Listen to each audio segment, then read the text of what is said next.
শ্বশুরবাড়ি থেকে বাবার বাড়ি যাওয়ার সময় একটা মেয়েকে যে তার সংসারের কত কি সামলায় রেখে যেতে হয় একমাত্র সে মেয়েটাই জানে। আসসালামু আলাইকুম, হ্যালো এভরিওয়ান, কেমন আছেন সবাই? নতুন একটা ভিডিওতে সবাইকে ওয়েলকাম জানাচ্ছি। আজকে যাচ্ছি বাবার বাসায়, তো সেজন্য সব কিছুর প্রস্তুতি চলতেছে।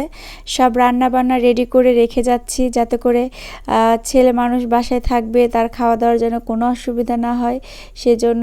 আর এখানে আমি কেকের ক্রিমটা রেডি করে রেখেছি। কেকের ছবি আপনাদের সঙ্গে শেয়ার করেছি, ছোট্ট একটা ভিডিও শেয়ার করেছি। তো এই ছিল আমার কেকটার ক্রিম, একদমই পারফেক্ট হয়েছে ক্রিমটা। আর কেকের ভিডিও আপনারা দেখতে চাইলে আমার পেজ ভিজিট করতে হবে। আর এইটা হচ্ছে কেকের ফাইনাল লুক। এটা একটা সারপ্রাইজ কেক ছিল আমার ভাবির জন্য। তো একদম হোয়াইট পার্পেলের মধ্যে আমি আমার মনের মতো করে জাস্ট সিম্পল একটা ডিজাইন করেছি। আর কেকটাকে এভাবে একটা সুন্দর একটা প্যাকেটে করে ক্যারি করে নিয়ে গেছি। তো এটা একদমই কোনোই সমস্যা হয়নি, কোনো কেক নষ্ট হয়নি, কিচ্ছু হয়নি, খুব ভালোই ছিল। আর এই যে রান্নাঘর সব কিছু পরিষ্কার করে টরে তারপর তো বাসা থেকে বের হওয়া।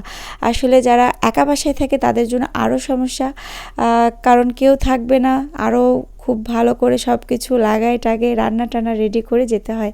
আর এই যে গাছগুলো আছে, যাদের গাছ লাগানোর শখ তাদের তো গাছ থাকেই বাসায়। এদেরও একটা চিন্তা, মানুষের যেরকম চিন্তা কি খাবে তার জন্য খাবার রেডি, ঠিক গাছেরও একইভাবে ওদেরও তো খাদ্যের প্রয়োজন। তো ওদেরকেও পানি টানি বেশ ভালো করে দিয়ে আসা হয়। তো আমি গাছগুলোকে দেখছিলাম, এগুলোকে কয়েকদিন আগে কাটিং করে দিছি যাতে করে আবার নতুন করে ডালপালা গজায়। তো এই তো অনেকগুলা ডাল হয়েছে আর কি। তো ছাদে বেলকনিতে এগুলো সবগুলোতে বেশ ভালো করে একদম ভরপুর পানি টানি দিয়ে আসলাম যাতে করে কোনো সমস্যা না হয়, গাছগুলো ভালো থাকে যেন। আর এখানে আর বাচ্চার আর কি বলবো, বাচ্চার বই টই কিসের কি, নানা বাড়িতে এসে পড়বে, তবুও যেন শান্ত না যে বই নিয়ে যায়। বাচ্চার ওষুধপত্র, বই এসব তো গোছায় নিতেই হয়। তারপর আমি গোসল টোসল সেরে একটা হোয়াইট ড্রেস পরে রেডি হয়ে আছি। আর আমার মেয়ে তো কখন যাব নানি বাড়ি বলতে বলতে মাথা খারাপ করে ফেলছে। অবশেষে আমরা চলে আসলাম বাবার বাসায়। এটা একদিন পরের ভিডিও। আমার ফুফাতো ভাই বোনরা সবাই আসছিল, তাদের সঙ্গে বেশ ছাদে আড্ডা দিচ্ছিলাম, মজা করছিলাম। আর এখানে আমরা পারছিলাম, আমার ভাই আমরা পারতেছে। তো আমরা বেশ মজা করে সবাই মিলে আমরা পেরে একদম আমরা কুড়োচ্ছিলাম, অনেক ভালো লাগতেছিল, যে আম পাড়ার মতো অবস্থা।